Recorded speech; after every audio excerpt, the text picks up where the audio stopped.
Well, hi out there. Welcome to Reach Out Recovery Podcast. What if stepping away from someone you love is the first step towards finding yourself?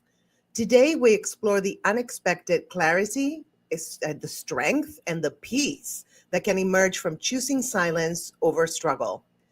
My guest and co host today is Lindsey Glass. She's an author, screenwriter, and co founder of Reach Out Recovery, where her articles about relationships and recovery reach millions of readers worldwide. She is the author of The Therapist and Oprah's book club recommended The Mother-Daughter Relationship Makeover. As a matter of fact, we have on my channel, Relationship Coaching Live, if you check it out, we have an episode with Lindsey and her mom about her book and their relationship. So please welcome to the virtual stage my co-host and friend, Lindsey Glass. Hi, Lindsey. Hello, good morning. How are you? I'm really good. How are you? I am good. We had a little bit of technical issues, but we are handling it. We're handling it. It's so funny because we live in such an advanced age, and then somebody's internet goes down one day, or there's a technical issue with a program and everything comes to a halt. So it's kind of an interesting time to be alive, isn't it? Oh, yes. For so many reasons. Oh, yes, yes. I think we're in a moment of transition. The earth is transitioning and it doesn't know where to go. Should we go like the bad timeline, or should we go to the really good timeline? It's like no middle ground. It's like really bad circus or really good love and unity. And you know what's funny about that, Grace? It's the same with families, right? Yes. And that's what we're going to talk about today. Yes, yes. You know, And I can't wait to hear about your relationship with your mother and going no contact. So, what does actually going no contact actually mean to you? And what was the moment that you realized that it was necessary to do that? Okay, so basically, going no contact is a very big deal. I don't think it should be underestimated what a big deal going no contact is for family members or and people in any loving relationship that has gone off the rails. Yes. So what going no contact meant for me was a complete. We did not communicate at all. My mom actually, we had been working in a company together, and I left, and she didn't know where I was. We had no contact with each other whatsoever for 4 years. Wow. So in my case, that's what going no contact meant. But I want to back up for a quick second because I do think it's really important to say how we got there. And, here's the story. Lots of moms and daughters fight, and it's very normal and healthy for moms and daughters fight. So I really want to start with that. The distinction that we're going to talk about today, and certainly with my story, is when fighting becomes toxic, when it becomes a habit, when you're just fighting and you're not listening, when you're saying things that are disrespectful. Certainly in our family, alcoholism and mental health were issues. So people were not acting in safe or respectful ways. And that went for many people within the family. I'm a person in recovery now. My mom is a person in recovery now. When all of this stuff started, we were not a family in recovery. So there was alcoholism in the family. There was codependency between us. There was what they call toxic enmeshment. And that's where you don't really know where one person starts and, one person ends and the next person starts. So all of these things led to, when I was a teenager, we were like this. And then when I was in my 20s, we were like this. And I ended up getting sober in my 20s, and it was quite the journey. It didn't stick at first, but things got a lot better for us when I went into recovery, and also, later on when my mom went into recovery. But, I want to make another point, which is just because people get sober doesn't mean the 20 or 30 years of dysfunction goes away. Exactly. So you could stop drinking, but it doesn't necessarily mean you're going to know how to stop being codependent, that you're going to know how to stop treating somebody in ways that are actually more harmful than helpful. Even if you mean to be helpful, you have Hmm. a habit of doing it in a way that is so harmful that you really need to learn new ways to communicate. So my mom and I could not get along. We have this business together. It was actually impacting our business, it was Yeah. impacting our relationship with each other, it was impacting our relationships with other people. And Mm. the mental health professional was actually the one who said to me, I don't actually think you're going to get better unless you are not in touch, with your mom. And that was kind of the decision that made me go no contact. Absolutely. I completely understand that. But the guilt, I'm sure you felt some guilt from not being in contact with her because, moms have the good side and the bad side, right? And so moms can be very supportive. And so it's almost like a struggle between I love them, but I need to go no contact. So how did you move through that emotion and that Oh, duality? no question. I felt incredibly guilty. I Yeah. felt guilty I knew she felt abandoned. I knew she felt I had abandoned the company. Wow. And yeah, and that's part of enmeshment, right? So I'm feeling ashamed and guilty for doing what I needed to do at that time. Yeah. So that was I actually worked with somebody at the time who would do something called reality checks with me. Mm-hmm. So you can have a lot of feelings, doesn't mean they're connected to reality. So I was actually working with a mental health professional who, I would have these feelings of guilt and shame, or I would have these, I was suicidal at that time. Wow. It was one of the only times in my life I've actually been suicidal. But when you are that close to somebody and Yeah. you cut contact, in a way, it's like losing an arm. Absolutely. Losing like almost nutrition because your mom, again, they're supportive. Moms are supportive. Absolutely. And And it's never all bad. no, it's not. Never. Absolutely. And now it's great. So Yeah. things can really change. But yeah, I really had people around me. You need people around you who either understand or are going through it as well. So I've been in and out of Al-Anon, Hmm. which is a 12-step program. And it is for the family members of people who struggle with different issues. And for me, I found it really, really helpful because it was other people who really understood. Because sometimes you talk to people and you say, "Oh, I don't talk to my mom," and the reaction is, "Oh, Yeah. but it's your mother," Hmm. and you're like, well, if you had the kind of fights, I have with my mother, with yours, you might really think twice about it too. And second, please don't shame me for, doing what I need to do to take care of myself and ultimately help heal this dynamic for the both of us. So I Basically, think, yeah, go ahead. mind your own damn business. Yeah, but I think I knew I was not only doing what I had to do for me, but ultimately this was the only way we were going to be able to be okay in the end. Absolutely. And it's hard while you do it. It's like substance abuse almost, right? It's Oh hard yeah. when you're getting away from it and you want to go back to it, but it's not good for you. So how did going no contact shift the dynamic between you and your mom, even when you guys were not talking? Like, how did that change? You were not talking to your mom, which you were used to talking all the time. Uh, Yeah. yeah. So immediately there was silence. Mm, So when you are used to fighting with somebody all the time, you work with them, you live near them, or you live in one of their homes, which I did at times. It's sort of a constant, it never stops. And hmm. that's one of the reasons they suggest no contact in certain situations, because you have to make the noise stop. Yeah. So, how it shifted the dynamic between us was, she had no way to contact me. There was suddenly somebody who had a lot of influence in my life and pretty much over everything I did Yeah. had no influence, none That's a lot. whatsoever. Yeah, that's a lot for both. Yeah. It's a lot. So let's talk about the unexpected benefits of going no contact. What was one, at least, or more unexpected benefit that you experienced early on immediately after going no contact? So, and it goes back to that silence thing.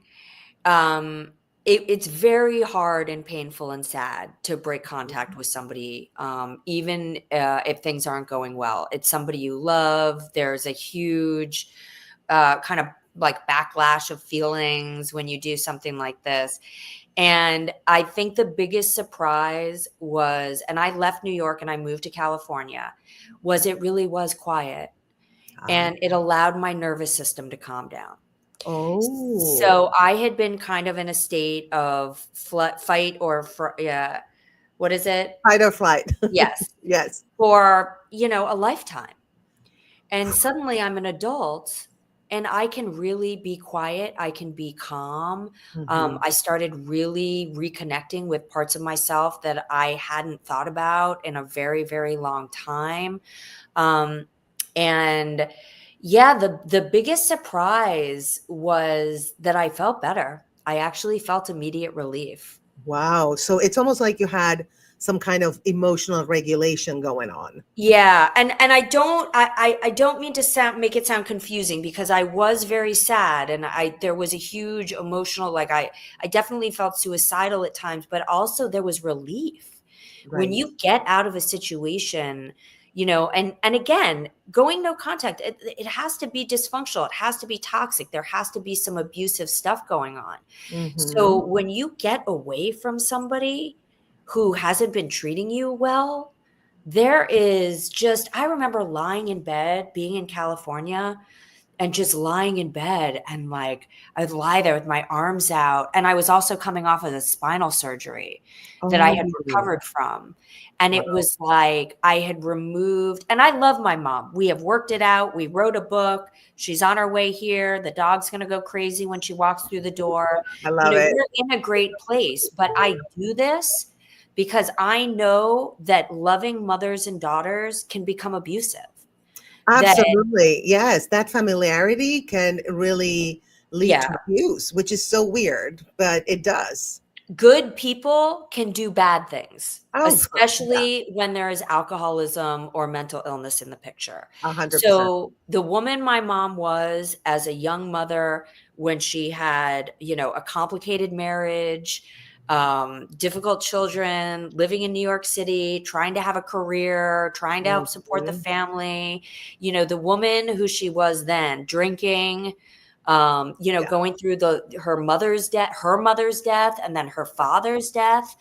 That's just not the person she is today. yeah. And the person I was when I was an active addict in my 20s, who had lost, a childhood sweetheart, had been through my own traumas, I was a nightmare. And that's not the person I am today. So I do a lot of this. I really believe in mother-daughter healing because it can be as bad as it gets. Yes. And 20 years later, it can be okay. But you have to both be willing to go through this process. You have to be able to look at yourself and you have to be able to do the work and also accept people for who they are. Exactly. Absolutely. So how did that time apart help you discover parts of yourself that you had suppressed when you were talking to your mom? Absolutely. So I think, and I bring it back to that state of when you're constantly fighting with somebody, and you're kind of having the same fights over and over and over and over, and you're not like having a lot of new thoughts. And when you stop that, I started to notice the ways, one, I had downplayed my own voice, my own Mhm. needs, in a lot of families, I'm the youngest, I'm a girl. And I grew up, in a different time. We weren't coddled in all the ways. Yeah. So I was responsible for my own needs. I was responsible for my own emotions. I was not allowed to share those with other people Yeah. or inconvenience parents or adults with those things. So suddenly I had the space to be able to reconnect with myself and ask myself questions like, what do I think? What do Right. I want? What do I want to be when I grow up? You know, Right, right. you like, look, again, I love my mom. I had a very powerful mom growing up. She Yeah. was a successful writer, and I kind of just liked the things that she liked and believed in the things that she believed in. And when you remove these forces, you start to think, wait a minute, what do I want to eat on a Friday night? Like, what do I Mm. want to do with my weekend when somebody else is not telling me what to do? And that's, can you hear that? Yes. Yeah, that's okay. That's your mom? No, but again, technical difficulties. I still don't know how to turn off all of the things so they don't I- ding I'll when you're I'll show doing you it. how to do it. It's so All right. easy. Don't Sorry worry. about that. No worry. So what old wounds did you finally get to look at without like the trigger of being in contact with your mom? Okay. So when the fights are constantly about the same things, you don't really you don't get to think through things, and you constantly have somebody saying that's not what happened, or you don't remember it right, or that Mhm. never happened. And then here are the things that were really important to me. I wanted to understand how and why I became an alcoholic and an addict. And I Mm, wanted to understand why I had the kind of relationships that I had, which I felt were unhealthy and unfulfilling. yeah. So those were really, really important things for me to understand. So I was able, in that no contact time, with therapists, in trauma healing, in 12-step programs, to look at what happened throughout my childhood, throughout my adolescence, whatever it was, without somebody else saying that didn't happen, or your experience was different than mine. It really allowed me to look at the traumas, how people reacted to those traumas, and how it sort of led me on this road Okay. to um uh so yeah, I would say, sorry, I got lost for a second, I got confused. No, no, no. You know what happened?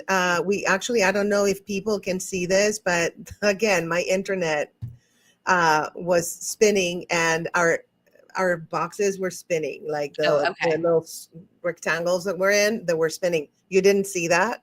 No, Okay, I saw it. I don't know if people can see that. I'm gonna when we replay, we're gonna figure it we'll out. find out, we'll find out. Yeah, so I missed part of what you said. I'm sorry. Oh, it was, I was trying to figure out how I had become who I had become. Yeah. That's what I really wanted to understand. And when I was able to look at it, here are the traumas that happened. Here were people's reactions to those traumas. Here are the kind of relationships I leaned into when I was struggling. Those were the wounds I was able to look at in professional settings or recovery settings without other people being able to point a finger, tell me my experience wasn't what I thought it was. And that's what really like made all the difference. Um, if that answers the question. Yes, it does. So I'm sorry about the interruptions, guys. We were having a little bit of an internet issue. I don't know what showed on your end because sometimes it shows on my end, but on your end it's smooth, or I become frozen with a funny face. It really happens. I'm like, lovely. So anyway, as long as that you heard what Lindsey said, that's all that matters. So in what ways did you become emotionally stronger or more independent during this no contact period? In every way. Oh, really? Yeah, in every way. So, one of the things that I'm very comfortable admitting was I was not very independent. I mean, I was independent, meaning I was self-sufficient. I left home at 18. I never returned. But in a lot of ways, I was also very codependent emotionally with my Mhm. mom. So even though I lived in other places or I did other things, her opinion really mattered. And there was a lot of dependence. I was living in and out of her homes at times, Mm. not when she was living there. Oh, she's here. Oh, So wow. exciting. I'm gonna turn it just so you can see. And Yeah. this is Hi, the benefit Leslie. of getting along with your mom. Oh, hi. Look at her. Your dog is very happy. The dog's here too. I'm glad he didn't bark.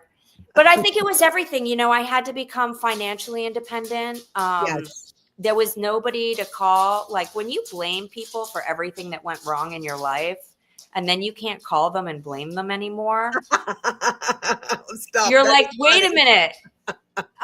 I'm still making mistakes and there's nobody to blame. So that was a really big one. Yeah, I can see that. That's hysterical, though. That's so funny. Yeah. Like, who do I So blame now? Who did you blame, though? Did you blame your dog, maybe? no, I had No. professionals in my life saying, who's the common denominator? You. Right.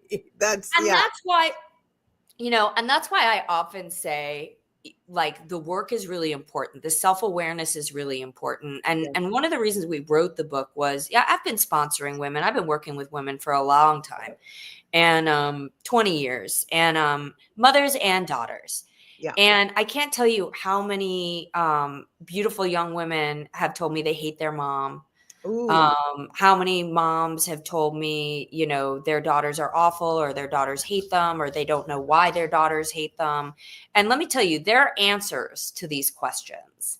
Of course. And I believe we need to be asking these questions because what happens is if you just hate your mom or you have all this stuff with your daughter, but you don't look into why, Yeah. and you don't figure out what happened. This is like one of the most important relationships you have. Oh my This God. Yeah. It's the this longest person, relationship. Yeah. yeah, if you have like heart wounds from this person, Yeah. it is going to affect your life. It's going Yeah. to affect your other relationships. And that's exactly what I was going to ask you. How did your other relationships, whether it's romantic, platonic, or even professional, began to change? Oh, they all improved. They Oh, all improved in this process. Because wow. what happens is, for me, when I went through this process and I did go no contact and I was committed to doing the work to understand what my part in it all was I really kind of began to understand, like, wow, I had a role in this. Like, I attracted certain kinds of people. I got into Oh, relationships that, fit into what I believed. For a long time, I believed that a lot of people were going to disappoint me because yes. that had been my experience. Yeah. So if you go into romantic relationships thinking that somebody is going to disappoint you, even if you're not conscious of it, Yeah. believe me, they're going to disappoint you. Yeah. You kind of create your own reality. Yeah. That's right. Yeah. And if you have a very successful mom, Hmm. but maybe there's some dynamics in there, whatever you want to call it, controlling or and she'll say I'm controlling. So I learned it from the best. But I would also seek that out in my Yeah. employers. Oh, So, I really found myself, Grace, that the effects of this relationship were riddled throughout my life. yeah. And even when she was gone, I found myself working for somebody that was abusive. Totally. I And get it. I really had to look at that and say, what is it about you Yeah. that's bringing these patterns back in? So once I really started to break the patterns, and by the way, the patterns really started to break when I reconciled with her. Oh, how interesting. Let's, I was still doing the work in the yeah. years that we were separated. When we actually reconciled, I think a part of me healed. And I think as she and I learned how to trust each other again, because she didn't trust me, I didn't trust her. We had both Yeah. done some things that we regretted, Yeah. and like some instances that had to happen again in life that made me say, oh, I can trust her. She's not going to do that again. And same for her. Suddenly No, I'm it doesn't do suddenly it for me. What? we'll I'm have to telling do you, figure StreamYard is some stuff out. discriminating against me. Bad internet and no thumbs up. No, this is not right. And good here. That's really funny. No, I'm telling you. My luck. My luck, girl. But before we go into the next segment, let's actually look at what Reach Out Recovery, which is your brand, does and all the things that you offer on Great. your website. So Fantastic. let's take care of that. Let me like pretend that I'm like not looking at the screen, trying to engineer the show, but let's go. Navigating life in this increasingly complicated world is hard. From relationships to your mental and emotional health, life at work, your work-life balance, and then the second job of being in some kind of recovery from something. It can be overwhelming.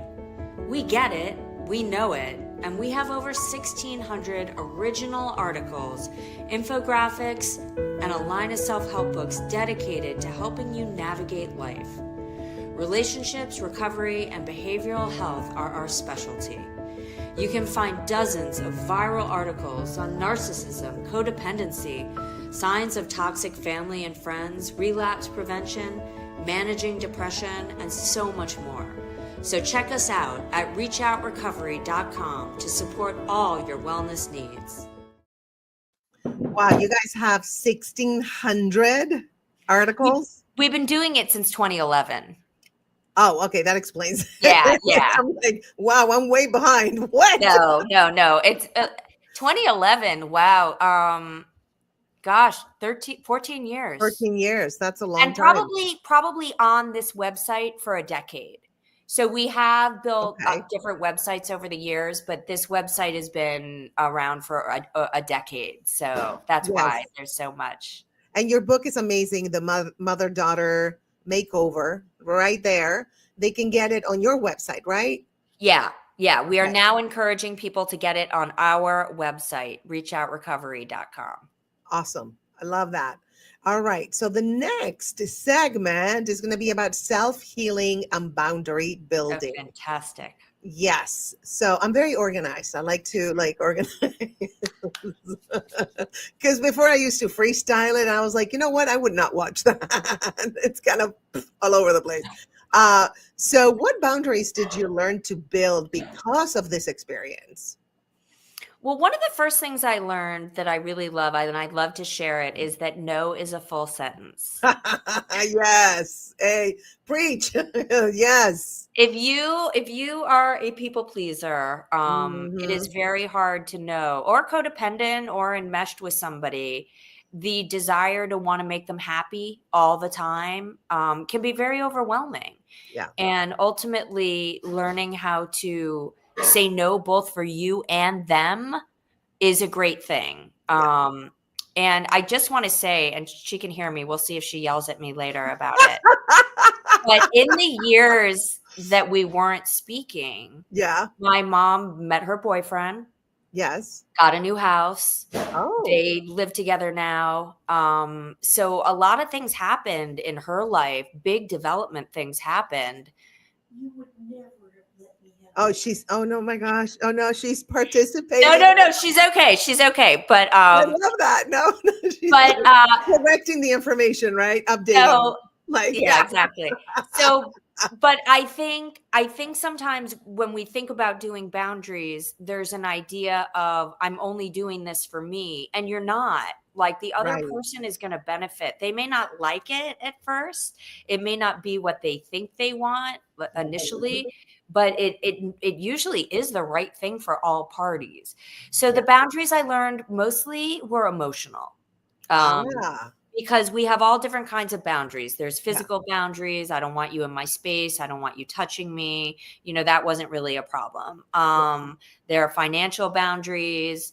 And we definitely learned some financial boundaries for sure. Yeah. And by the way, as somebody who has worked with family and had financial what do you want to call it? With family. Yeah. I think in recovery, we have to learn how to be really transparent around money, both with what we need. So, that having the self-confidence to say what we need, but also not to be manipulative. Right.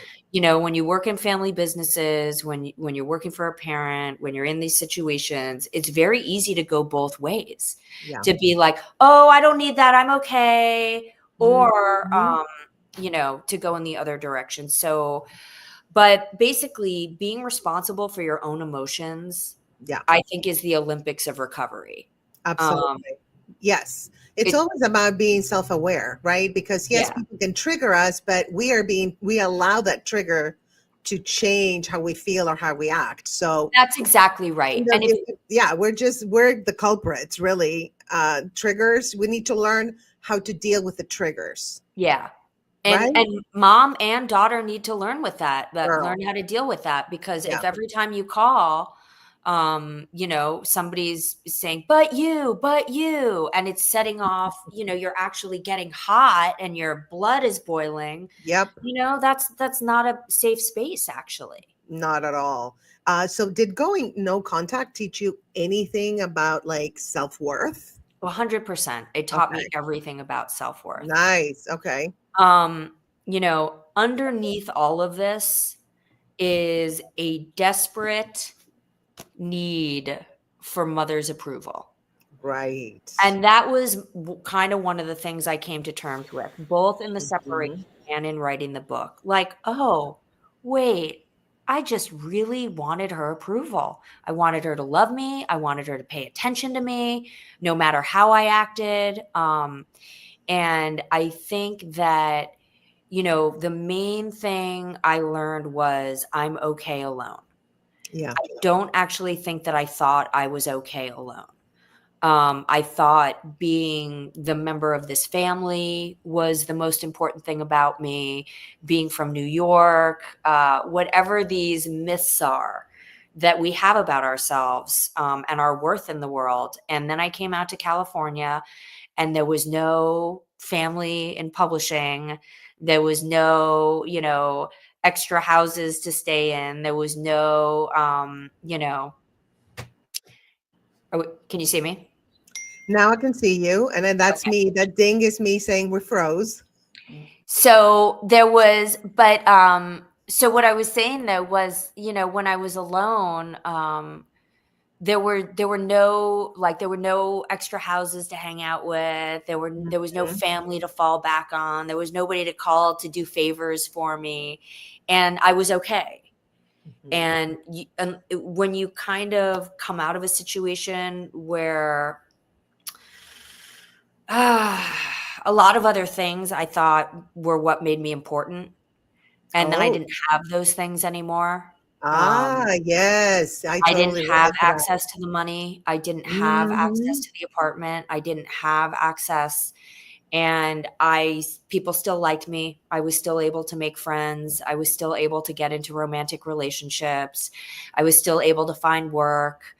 In fact, I did go to work for this psycho, who was kind of an abusive employer, but he paid me well.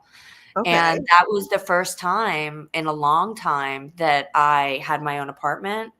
I had 2 dogs. I was fully self-supporting through my own contributions, because I had come into some money. So even when I had been doing well when I was younger, not all of it I had earned.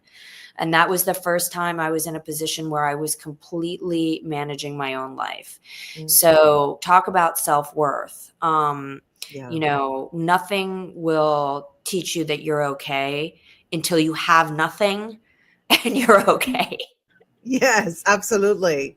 And that's why we have to be grateful for everything we have every day, no matter how big or little it is. Yeah, that's right. 100%. So, how do you now define emotional safety, and how did that definition change for you? What a great question. This is like the key to all of this. So, um, my mom and I, when things get heated, we immediately stop. Like we immediately de-escalate, because emotional safety is not yelling and screaming for me anymore. Exactly. If Yes, I start to feel my blood boil, I am not emotionally safe. Now I'm responsible for how I react to that, of course. but I don't want to be yelled at. I don't want Oh, to be criticized. same. Yeah, Um, I'm I there. don't I don't even want to be put in a situation where I feel caught between 2 people. Yeah. Um, No, not anymore. Yeah. The other day, somebody called me, mhm, and this person had a stroke, and he's a yeller, And, I called, I had no contact with him, but somebody told me he was sick. And so I called him to see how he was doing, just out of empathy. And he started yelling. I was like, okay, I'm glad you're okay. Bye. Yeah, Because I'm like, it feels like assault, doesn't it? it Like is assault. It's this emotional assault. assault. It is. Yes, 100%.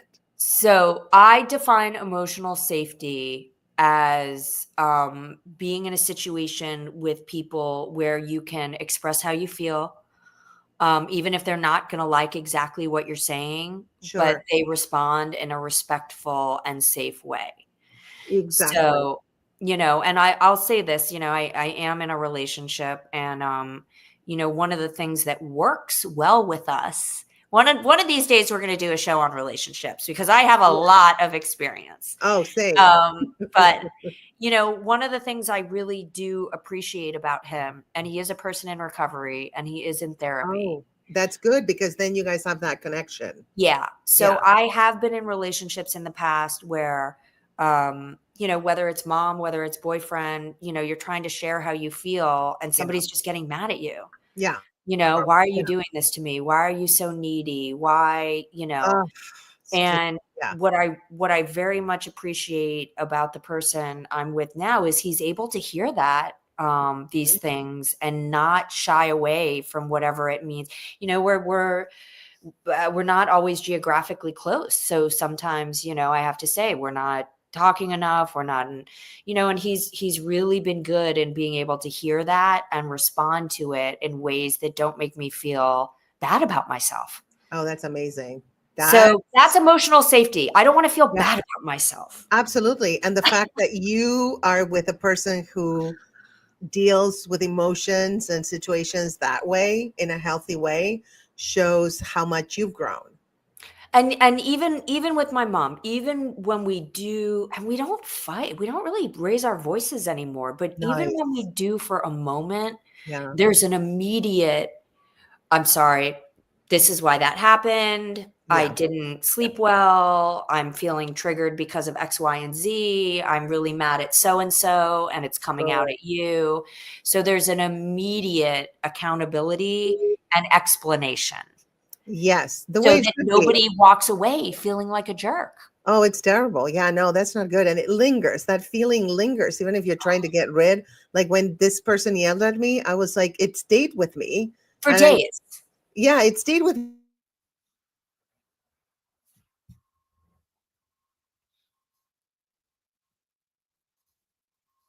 It's doing it again. Did I disappear? Only for a second. I can hear you though. Okay, I think it's the router. I'm starting to think it's the router. Let me see how many. Yeah, it's the router. It has 5 dots instead of 6. Should we go on like a Reddit chat? There's got to be like a Reddit chat for this. I know. I think it is the router. I'm going to return it and get a better one. I mean, I got like a really good one. I don't know what else to do. I think after I spent hours on this, Lindsay, I know. hours I on the know. phone. Yesterday I was with Apple Care for 2 hours on the phone. Do you need some healing techniques? I think I do. Because that sounds extremely stressful to me. It is really stressful, but I try to, not get stressed about small things. This, even though this is a big thing, because it's like interrupting every 5 seconds. Ah! Okay, and breathe. Okay, we're not going to get mad at technology today. No. Okay, so let's move to the next segment, which is common challenges and temptations. Ooh. Yeah, I know. This is juicy. What was the hardest moment you had where you wanted to reach out to your mom? And how did you move through that desire to reach out and knowing that that was not going to be the best decision for you at the moment? Holidays. Ah, yeah. Holidays are the hardest, Yes, and they we are. try to really acknowledge that. When you don't go home for 4 years on Thanksgiving or your birthday or, whatever holidays you celebrate, Mother's Day is like a day you don't even want to go outside. Um, Mhm.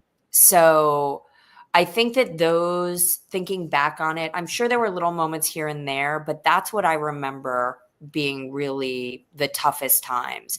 And what I did was, I remember there was a Thanksgiving I had for all of the people in my AA group that had nowhere to go. Oh. Yeah. So, she looks so sad. No, because I relate to it. When my mom passed away, it was hard. The holidays were really, really hard. Yeah. And, Yeah. and that's what you have to do. You have to find replacement people for those Yes, times. 100%. And that was professional advice I was given, find people Mhm. who can mentor you, find people who can act as supportive women in your life during this time. 100%. Um, my dad had a girlfriend at the time I was friendly with. Good. Sometimes I would reach out to her, and that ended up being a nice friendship for a little while. Mhm. So I really think you have to call on other people, and look to people who can understand and support you in those moments. Don't Uh, do it alone, is what I'm yeah. saying. Yeah, even if it's just a therapist, because I'm very much into not at this point in my life, I don't want to talk to people that are not professionals, Yeah, therapists, I or chat understand. or chat GPT. I listen, I understand. Yeah, I'm just at that point in my life. I've become more private about things, even though I say them on, the podcast and everything, but that's just to help other people. But when I'm Yeah. going through them, I like to do, professional people, therapists, but I understand the need for community that we all have. And some people can have the role of mothers, of aunts, of sisters, of whatever you need at the moment. So I totally get it. And Um, can I interrupt you for 1 second? no, go for Because it. I want to talk about community for a quick second, Yes. because I think it's really, really important. Yes. And I say again and again, like, this is the reason I wrote the book, but there were a lot of reasons. And one of the reasons is I really think we have an isolation epidemic, Yes, we do. a 100%. loneliness and an Yeah. isolation epidemic. Yes. And I think that there are a lot of people struggling with it. Mm. I tend to see the people in recovery who are struggling with it. Wow. But when you are doing any kind of healing or recovery, Hmm. n- the benefit of the community Yeah. goes beyond healing. Yes. It's the laughter you hear. It's the Yes. friendships you make. It's the people who invite you over to dinner, so that you get a home cooked meal with their kid and their dog. And for 5 minutes, you get to pretend like you're in a family. Like, Yes. it sounds like little things, but it's not. I have a sponsor here who invites me into her home and invites me to holidays. And, it's just very, very important to have community around you Yeah. and not be trying to manage the most heart wrenching times of your life alone. I agree 100%. And, like for my cancer, I was very, very private about it. I did not blast it or anything. Very few people know, but I had a couple of friends that were there with me. And that made that big difference Yeah. because, I could have done it alone, of course, but just knowing that you have that support, right? Knowing that you can count on those people. If, a crazy thought comes to your head, you can call them and be like, hey, I'm Yeah. having this fear, I'm having this thought, or so yeah, no, I agree. The importance of community is extreme. It's just crucial. And I think during the pandemic, we learned how to be alone because we had to, Yes. a lot of us. And so I think that contributed to the isolation, the I do feeling of too. isolation. Yeah. And I think we kind of got used to it and we don't realize that we do need community. Yeah. Yeah, 100%. I did go to an AA meeting just for a friend. I took a friend, um, and I was crying because it was just I'm so empathetic. I was Yeah. crying. I was just like, oh my God, 'cause it was just like, and it was actually healing for me too, to I'm hear sure. their stories because Yeah. it was like alcohol is like cancer, Yeah. it's a disease. The alcohol is a disease from the outside in, and Yeah. cancer is inside out, right? And Yeah. so I just, even though I'm not an alcoholic, I just completely connected and felt empathy and felt relief that I'm not the only one going Yeah. through, these feelings and these situations. So yeah, it's extremely, extremely important. So how did you prepare yourself mentally and emotionally in that crazy situation where you might encounter your mother, like an unexpected encounter? How It did you wouldn't have do it? happened. I lived 3,300 miles away. Okay, good. Yeah. Unless she Listen, flew and stalked you or something. Yeah, no, that no, would no. But and that's a really important thing. If you're going no contact with somebody, you better be prepared if you're going to be right? running into them. Yes. So, for me, it was very important to not be in a situation where I was going to, and look, my mother was this important person. I left the state. I didn't want to run into her friends either. I didn't want to run into the Right. people we'd grown up with. I didn't want Yeah. to run into, I really needed to Yeah. be on my own during that time. 100%. So let's go to the next segment. When no contact isn't the right choice. So, in your opinion, Lindsay, are there situations where no contact could cause more bad harm than good? Absolutely. And I see it all the time. Mm, So sometimes you go no contact because somebody else is in the situation. mhm. And Yeah. there may be somebody saying, uh, let's just give an example. You're in a relationship and somebody's going, your mom is such a pain in the ass. Like, she is so annoying. Yeah. And whether that person in your ear is, another family member or a relationship, or it's the mother's boyfriend going, your daughter is hanging around too much, like, lose the daughter. And that Hmm. happened with us too once. It Oh, wasn't a romantic relationship of hers, but it was a woman who actually did try to come between us. And ooh, that was very, very toxic for us. yeah. So I think sometimes people can get between a mother and daughter and sort of encourage somebody to go no contact when it isn't really warranted. And then the other person is just devastated. 100%. Um, I also think that sometimes you have to really look at the intention and how it's coming across. Yeah. My mom and I got into a place where I don't even think our intentions were good anymore. Yeah. We were just so angry.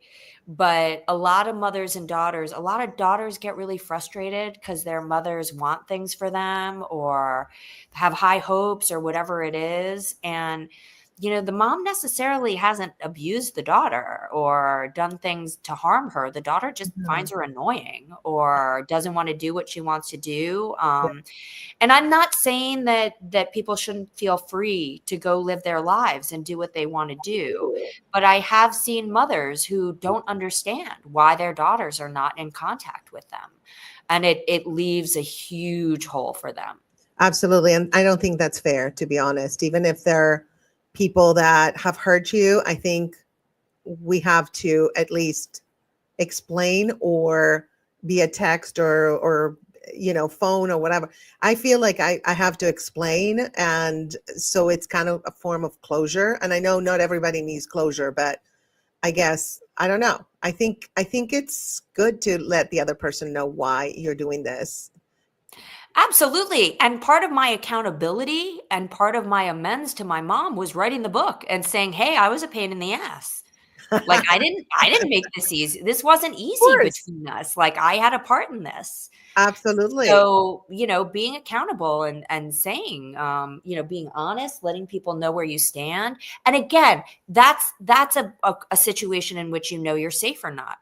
If Yeah. your mom or daughter, you don't feel safe telling them, Yeah. like, that the response you're going to get is going to be so violent, whether it's emotionally violent or violent, that you can't do it. Well, maybe that is an argument. But these are the kind of questions you want to ask yourself. Is Mhm. this toxic? Is there abuse going on?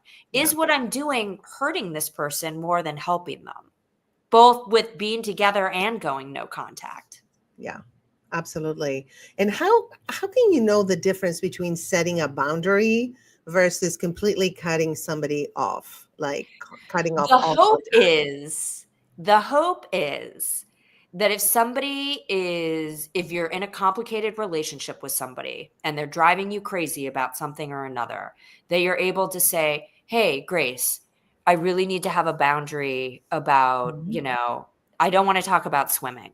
And I'm just using that as an example because I don't know what else to talk about. I know. But, and you could say to me, Lindsey, I really don't want to talk about recovery other than on the Yeah, podcast. Like, don't call me and talk yeah. about your recovery. So the question is, am I going to respect your boundary? Exactly, exactly. I had a friend, we sent each other like political stuff. Yeah, And so she was like, I know we do this, but right now I can't take it anymore. Like not right. because of me, but like the situation. Yep. So I love you, but let's just not do this. And I was like, completely understand. Wasn't even offended. It's like I I had get a it. friend say to me, please don't talk to me about politics Yeah, right now, totally. Yeah, because yeah. I don't want to hear about it. And Yeah, I actually am close to some people who I yeah, have different politics than, yeah. and we don't talk about it No, you because we don't can't. want to fight. I know you're Um, gonna fight no matter what. Yeah. And and it and here's the thing, Grace. Here's the thing about getting along with people. I may have very strong feelings yeah. about things that are going on. Mm-hmm. But if I love somebody whose worldview tells them something different, I Yes. have a decision to make. Yeah, I have somebody in my life I love very much. We have different politics.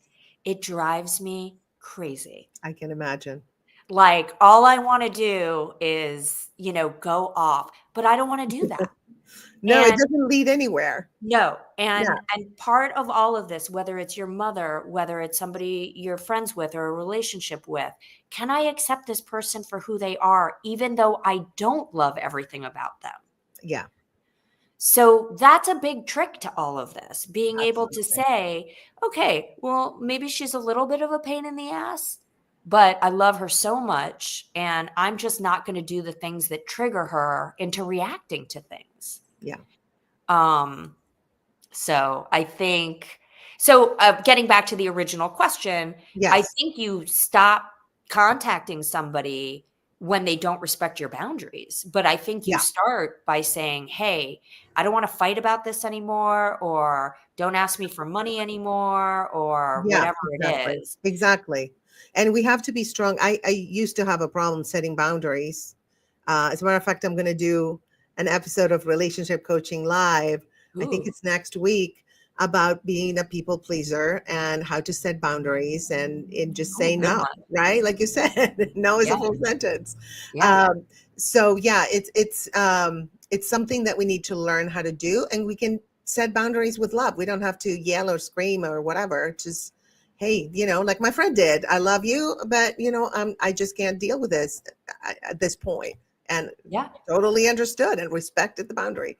yeah. So, what advice would you give to someone who is in a high stake situation, like shared custody or caregiving? What advice would you give to that person? Ooh, this gets so tricky. And Hmm. I know people who are in the situations. So I really have to lean into the always, know a professional should. These are situations where you definitely want to be taking advice from a professional, Hmm. whether it's a therapist or a lawyer or whatever it is. You definitely and I'm not saying those people can't be problematic too, but you definitely want to know, have a little bit of a reality check about what you're dealing with, just because you want to make sure you're playing by the rules. What I would suggest is creating very safe spaces for communication. If you need a record of your communications, don't pick up the phone. Do use Yeah. email, use texts, use things people can't delete. Make sure you have a record of what you talked about. Make notes. Hmm. And this isn't to show up with the receipts, as people say these days. This Yeah. is so you can, don't get gaslit. Know what you said. Know what they agreed to. It's not about pointing the finger at other people. It's about being accountable for what's on your side and being very clear on what somebody else has said. Yeah. So, also, if you need another person in the room, have a safe person in with you at all times. If you feel things can escalate around a child or something could Yeah. change. I had a friend, she had to do her custody exchange at the police station, Ooh. and obviously none of these things are great, but the goal is to keep everybody safe. Yeah. So, that's what I recommend. Don't meet people alone. Don't get on phone calls alone. Mm-hmm. Don't put yourself in situations where you can be gaslit, abused, or Yelled you know, at. set up. Also, you Yeah. have to be careful about being set up. Oh, yeah. Right. Yeah. Yeah. That's crazy that we have to be sometimes so paranoid. Oh, and by the way, because we did a personal safety thing on Reach Out Recovery last month and it Yes. was so successful, be safe. Keep your Yes. personal information safe. Be safe on the internet. Keep Yes. your social media secure. Keep your passwords secure. I know people that have had people in their lives that they loved and trusted who have done everything under the sun, from I know. changing It's actually, passwords to pretended to be yes. them to, Yes. I remember when I was dating online, several times I'd get things from Hinge that said the person you were talking to is not who you thought they were. They have been removed from Hinge, Catfish. so remember, if you have a dangerous person in your life, they may be pretending to be other people. Absolutely. No, you have to be, boundaries are crucial for Yeah. survival, to be Yeah. honest. Yeah. And all physical survival, emotional, spiritual, psychological. You Yeah. have to set boundaries. Better to Yeah. say no than yes when in doubt. Exactly. Yeah, Yeah. 100%. And we are moving on to the last segment. Woo! Yeah, perfect timing, which is, I called it empowerment and moving forward. ChatGPT called it that, but let me take credit for it. Shh. Boundaries, Grace, boundaries.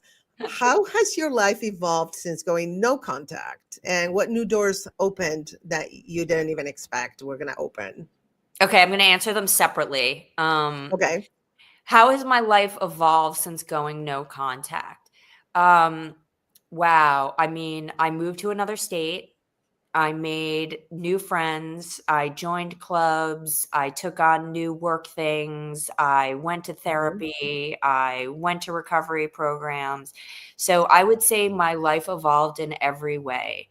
And I want to reiterate that I do think that healing and going back into contact with my mother helped truly heal the situation and allowed me to actually flourish into Yes. who I am today.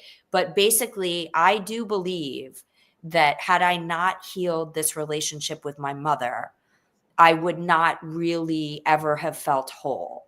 And Right. had I not done the healing and therapy work, I really wouldn't have been able to have the kind of relationships that I wanted in life. And what new doors have opened that I didn't I mean, we're sitting here, Grace. I wrote a book. It I was in Oprah's know. book club. This is why I always tell people, like, don't be afraid of your tragedy. Don't be afraid to write about it, make amends, admit when you make mistakes. Yeah. And, the best thing we can do is share with people how we got through things. I learned that as a recovery advocate 20 years ago. The best thing I can do is share my story.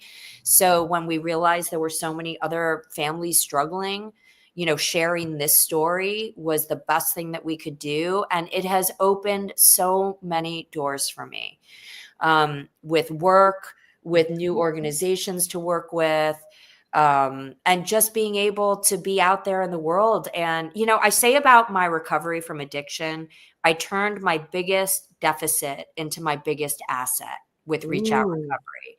I And love with that. my mom, I really did the same thing. We wrote the story. We rewrote the story. We had this bad history and we turned it into something really great that now helps other people. Absolutely. And about helping other people. If someone is listening right now and is terrified to take this step of no contact, What's one loving truth you'd offer them to hold on to?